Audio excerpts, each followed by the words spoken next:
Assalamualaikum warahmatullahi wabarakatuh. Perkenalkan, nama saya Ilham Fadli dan NPM 233510834. Tujuan saya membuat video ini adalah untuk memenuhi UAS pada praktikum Big Data, yang dimana pada UASnya diminta untuk menjelaskan modul 1 sampai modul 6. Nah, di sini langsung saja kita bahas modul 1 terlebih dahulu, yang dimana modul 1 ini berjudul Pengantar Ekosistem Big Data dan PySpark Dasar. Di sini kita mempelajari karakteristik Big Data, kemudian arsitektur Apache Spark, kemudian melakukan instalasi dan inisialisasi Spark Session di dalam lingkungan Python, dan kita membuat ataupun memanipulasi dan menganalisis PySpark data frame secara mendasar. Nah, yang pertama di sini kita mempelajari karakteristik Big Data itu ada 5, yaitu volume, yaitu ukuran data yang sangat banyak, berkisar terabyte sampai petabyte, kemudian velocity, kecepatan aliran data yang mengalir yang dihasilkan, dan kemudian variety, keberagaman tipe data, baik itu ada teks, gambar, foto, video, dan lain-lain. Dan kemudian ada veracity, tingkat keandalan data tersebut ataupun keakuratan datanya, dan value. Nah, kemampuan untuk mengekstrak wawasan yang berharga dari tumpukan data tersebut. Value ini kayak kualitas datanya. Nah, kemudian sini ada arsitektur Apache Spark. Arsitektur Apache Spark ini itu berbentuk master worker yang terdiri dari 3, yaitu driver program, kemudian cluster manager, dan worker node. Driver program ini merupakan program utamanya yang mengatur proses pengolahan data, dan cluster manager itu bertugas untuk mengelola sumber daya ataupun komputasi. Nah, kemudian ada worker node. Nah, worker node inilah yang menjalankan tugas pemrosesan data tersebut. Nah, di mana dalam worker node ini terdapat eksekutor yang akan menjalankan tugas ataupun task dan menyimpan data dalam memori, yaitu dalam cache atau RAM.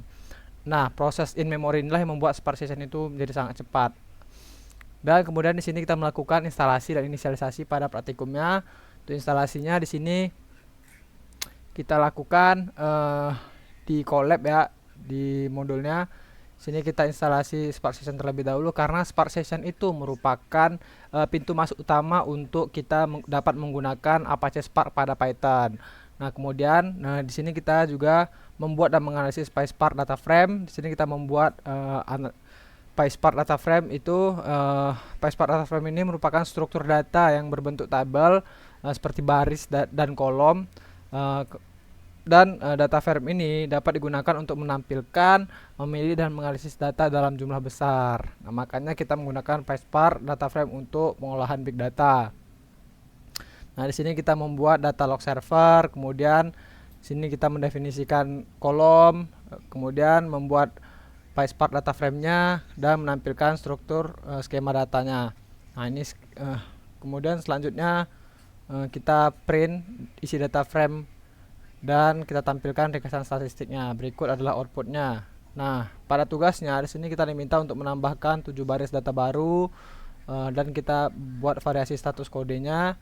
Lalu kita tuliskan 1 baris perintah untuk menampilkan kolom IP address request path menggunakan fungsi df log select. Nah, untuk bagian 3 dan bagian 4 ini sudah saya jawab pada tugas pertama saya. Baik, selanjutnya di sini pada modul kedua membahas mengenai HDFS ataupun Hadoop Distributed File System. Jadi selain Apache Spark tadi ada namanya tools Hadoop, yaitu tools ini juga dapat menangani data dalam skala besar. Nah, jadi cocok untuk mengolah big data selain Apache Spark tadi. Nah, di sini pada modul ini kita melakukan instalasi ataupun kita menyiapkan lingkungan-lingkungan ataupun environment yang kita butuhkan untuk instalasi Hadoop ataupun HDFS ini. Nah, yang pertama di sini terdapat 3 komponen, yaitu ada Java JDK versi 8 itu wajib untuk Hadoop, dan kemudian dikonfigurasi Java tersebut dengan kita masukkan environment variable Java Home ke environment variable Windows kita. Kemudian Hadoop itu versinya terserah kita. Di sini kemarin saya menggunakan versi 336 sesuai dengan modul.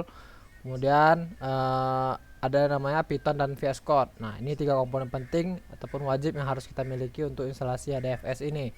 Dan kemudian kita konfigurasi jaringannya setelah kita download dan kita ekstrak ataupun instalasi 3 komponen tadi.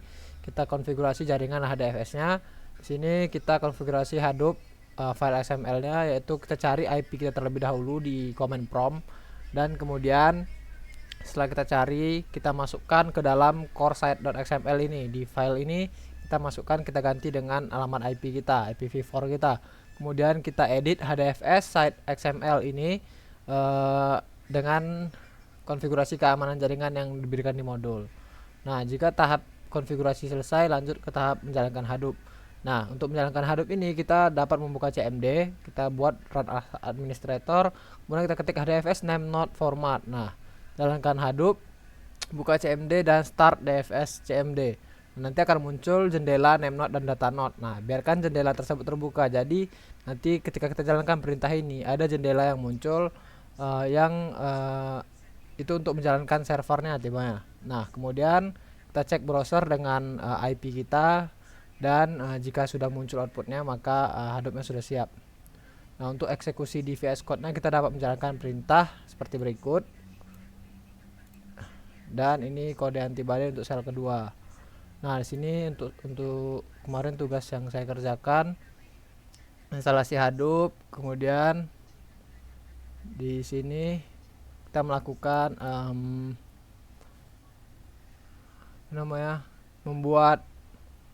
membuat blok kode ini digunakan untuk membaca read atau download file raw sensor data CSV.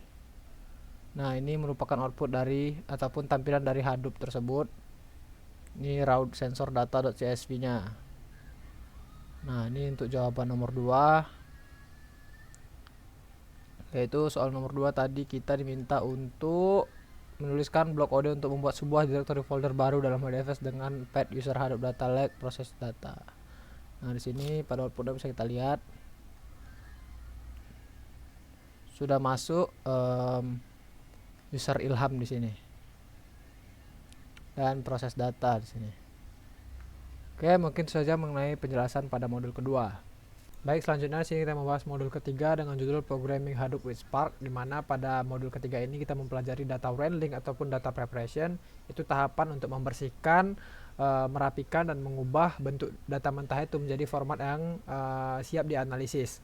Nah, jadi di dalam Apache Spark itu terdapat dua konsep utama, yaitu transformation dan action. Nah, transformation di sini untuk membentuk dataset seperti select, filter, with column, filna. Nah, transformasi ini bersifat lazy, evaluation artinya tidak langsung dieksekusi. Nah, kemudian ada action, yaitu operasi yang memicu eksekusi aktual untuk data, untuk ekstraksi data seperti show, count, collect, write. Nah, pada modul ini kita menggunakan regex ataupun regular expression untuk mengekstrak datanya, dan kita juga melakukan standarisasi data dan mengganti nilai kosong ataupun penanganan missing value, dan juga kita menyeragamkan format dan tanggal waktu. Nah, di sini ada poin-poinnya dijelaskan. Langsung kita masuk ke codingannya. Sini saya sudah pindahkan ke dalam Colab biar kita lihat outputnya. Nah, di sini kita melakukan inisialisasi Spark terlebih dahulu, kemudian kita membuat dataset mentahnya, dan kita gunakan data frame untuk menampilkan dataset tersebut. Nah, jika sudah dimuat data frame kita tampilkan, dan kemudian di sini kita standarisasi teks dan kita tangani nilai kosong. Nah, di sini kita melakukan pembersihan data ataupun data wrangling tadi. Sini kita ubah user dengan is null itu menjadi unknown user. Kemudian kita parsing tanggalnya menjadi format yang seragam dan juga waktu. Nah, di sini kita parsing, kemudian kita tampilkan. Nah, di sini untuk yang user sebelumnya masih 0 jadi unknown user, dan juga format ini sudah seragam ya.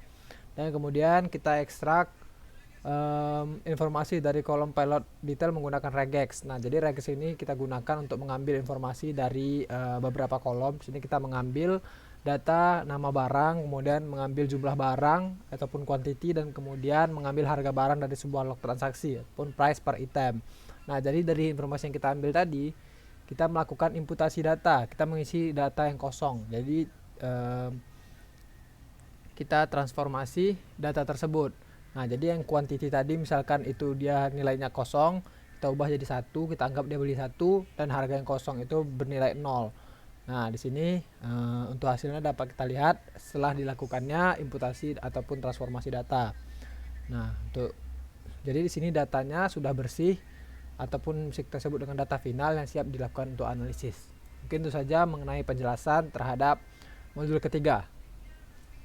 Baik, selanjutnya di sini pada modul keempat dengan judul Spark SQL. Di sini kita membahas mengenai Spark SQL, yaitu sebuah modul yang dapat kita gunakan pada Apache Spark untuk mengolah data yang dengan menggunakan sintaks SQL. Nah, di dalam Spark SQL ini juga memiliki namanya Catalyst Optimizer yang secara otomatis mengoptimalkan proses eksekusi query ya, agar membuat hasilnya lebih efisien ataupun lebih cepat. Nah, di dalam Spark SQL ini terdapat beberapa 3 pilar utama yang kita pelajari di sini, yaitu join. Join ini menggabungkan beberapa dataset yang terpisah berdasarkan kunci relasional ataupun foreign key-nya. Nah, kemudian ada yang namanya aggregation. Aggregation ini kita gunakan untuk merangkum data. Nah, menggunakan beberapa fungsi berikut, yaitu ada count. Count itu untuk menghitung jumlah data, kemudian ada average untuk menghitung rata-rata data, dan ada juga sum untuk menjumlahkan data. Dan kemudian biasanya ketiga fungsi dari aggregation ini kita gunakan bersama dengan group by untuk menganalisis data berdasarkan kelompok tertentu. Nah, misalnya total pengeluaran gaji di setiap departemen untuk pegawainya. Nah, kemudian ada juga yang namanya window function. Di sini kita mempelajari 3 fungsi dari window function ini, ada rank, dense rank, dan lag. Nah, pada praktikum ini kita menggunakan rank nantinya itu untuk mengurutkan pegawai yang memiliki gaji paling tinggi. Nah, langsung saja kita masuk ke pembahasan mengenai codingannya ataupun project praktikumnya. Nah, di sini sudah saya pindahkan ke dalam Colab. Nah, berikut adalah kita membuat 3 tabel di sini. Kita membuat tabel departemen, pegawai, dan tabel gaji bulanan. Nah, setelah kita buat tabelnya, kita inisialisasi Spark SQL tadi, dan di sini kita melakukan query basic ataupun kita membuat query basic dengan menggabungkan beberapa dataset tadi menggunakan join. Nah, di sini kita menggunakan left join, join salaries, dan di sini hasilnya. Kita menggabungkan ketiga tabel tadi. Nah, kemudian sini kita dapat menggunakan query advance ataupun query yang lebih mendalam mengenai data tersebut. Nah, di sini kita select kolom EMP name, dep name, salary amount, average, dan kita tentukan rankingnya. Kita lihat nih siapa yang memiliki gaji tertinggi di tiap departemen. Nah, hasilnya di sini Andi dengan salary amount dan average sekian dan salary difference sekian. Nah, mungkin itu saja mengenai penjelasan pada modul keempat. Selanjutnya kita masuk ke modul kelima. Baik, di sini kita masuk ke pembahasan pada modul kelima, atau di sini kita buat modul ke-6 karena modul kelima itu diganti dengan pertemuan kuis. Nah, di modul ke-6 ini dengan judul Spark SQL, di mana ini sama seperti pertemuan sebelumnya, kita sama-sama membahas Spark SQL, namun perbedaan di sini kita membahas optimisasi kinerja dasar. Nah, sebelumnya kita mempelajari cara membuat query yang benar dan juga melakukan join, aggregation, dan lain sebagainya. Nah, pada modul ini, jadi membuat query yang benar itu saja tidak cukup, tapi kita juga harus bisa memastikan kalau query yang kita gunakan ataupun eksekusi query tersebut itu efisien dan secepat mungkin. Nah, makanya kita lakukan yang namanya optimisasi kinerja dasar. Di sini kita pelajari ya. Yang pertama itu ada yang namanya execution plan. Nah, ini komponen yang membuat rencana eksekusi terbaik sebelum data tersebut diproses. Nah, execution plan ini membantu kita untuk memahami bagaimana Spark ini membaca data dan melakukan filter dan mengeksekusi query secara efisien. Nah, kemudian ada yang namanya caching dan precis. Nah, jadi membaca data dari awal dari hard drive itu berulang kali itu membutuhkan waktu yang cukup lama. Nah, jadi di Apache Spark ini menyediakan fitur yang namanya caching ataupun cache.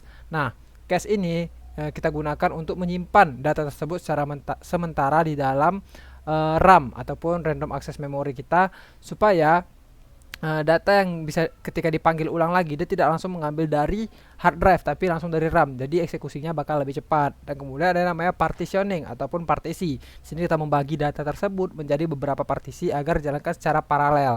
Nah, misalkan kita memiliki data, kita bagi menjadi 3 partisi, ketiga partisi tersebut akan menjalankan tugas yang masing-masing agar prosesnya lebih cepat. Nah, kemudian ada yang namanya dan kemudian di sini kita melakukan perbandingan data format data, yaitu ada Parquet dan CSV. Nah, CSV ini membaca data itu per baris atau row based. Nah, Parquet itu format penyimpanan kolom atau kolomnar. Nah, itu bawaan Hadoop atau Spark. Parquet mengkompresi data jauh lebih kecil dan mengeksekusi query agregasi jauh lebih cepat dari CSV. Nah, langsung aja kita buktikan di dalam praktikumnya. Sini sudah saya pindahkan ke Colab. Ya, di sini kita pertama mengimpor beberapa library dan membuat dataset dengan jumlah 500 baris, 500.000 baris, membuat data yang besar.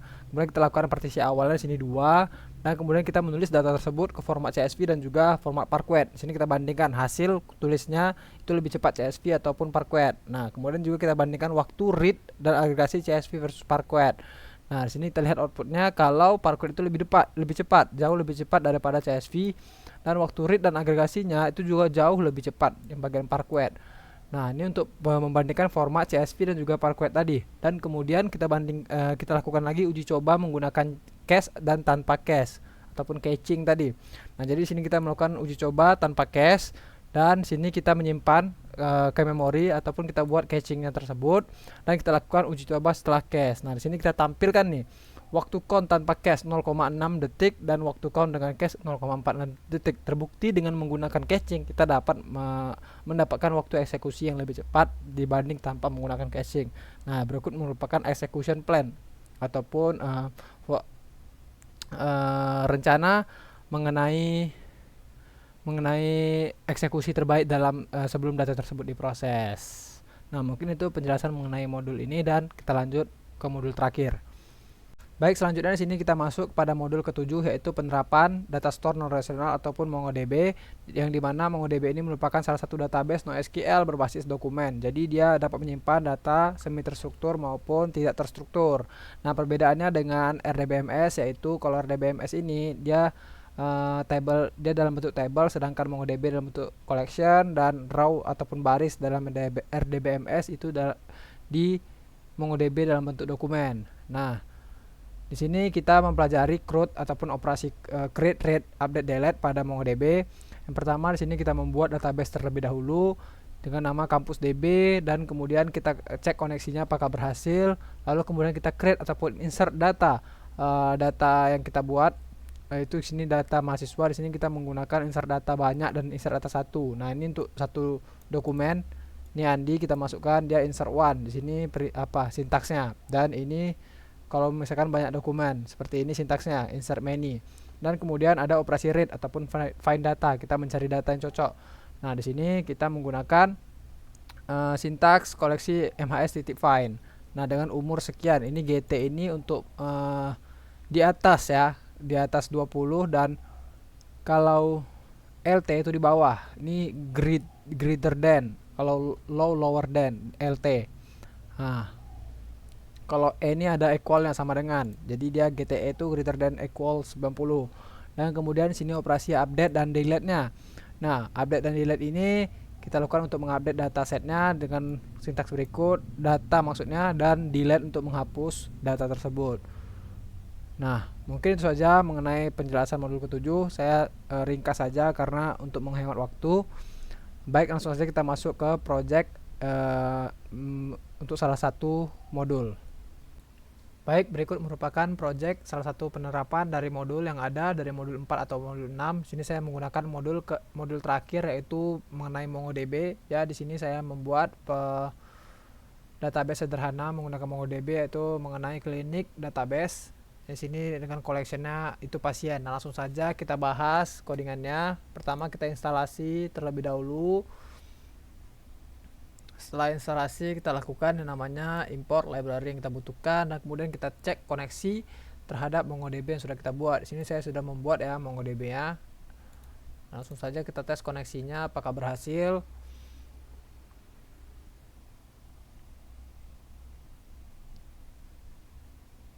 Oke, koneksi berhasil, dan lanjut kita buat database-nya dengan collection pasien, dan kemudian kita buat juga data pasien tersebut. Nah, ini merupakan dokumennya. Nah, tadi database-nya sama dengan RDBMS itu, dan kemudian collection ini merupakan seperti tabel pada RDBMS, dan data pasien ini merupakan row ataupun baris dan juga kolom pada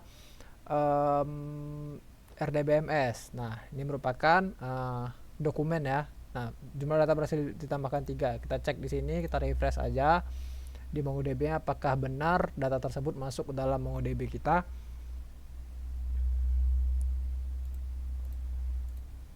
Koneksi terlebih dahulu. Nah, bisa kita lihat di sini ada database nama klinik DB dengan collection pasien. Nah, kita lihat isinya apakah ada 3 ya, ada 3 ya, sesuai dengan yang kita masukkan tadi datanya. Kita insert menggunakan insert many, dan kemudian kita lakukan find daftar seluruh pasien. Kita mau lihat nih ada berapa pasien dan berapa data yang kita masukkan tadi. Ini kita lihat nih ada 3 data yang kita masukkan. Nah, kemudian kita find juga, tapi di sini menggunakan GT atau greater than. Kita lihat yang biaya berobatnya itu besar dari 100.000. Oke, di sini hasilnya Andi dengan 150.000 dan Citra 200.000. Kemudian kita melakukan update data. Kita update Andi ini, kita tambah penyakitnya diabetes. Nah, kita push ya di sini. Jumlah data diubah 1. Coba kita lihat hasilnya. Ya, Andi jadi asma, demam, diabetes. Sebelumnya dia cuman asma dan demam. Kemudian kita lanjut ke delete, kita hapus. Delete maksudnya kita hapus data si Budi. Nah, Budi kita hapus, tadi ada 3 ya. Budi itu nomor 2. Selanjutnya kita hapus dan kita lihat di sini. Oke, data Budi sudah hilang. Nah, ini penerapan delete-nya. Jadi penerapan CRUD pada project MongoDB ini sudah selesai. Nah, bisa kita lihat di sini. Sekarang datanya ada berapa?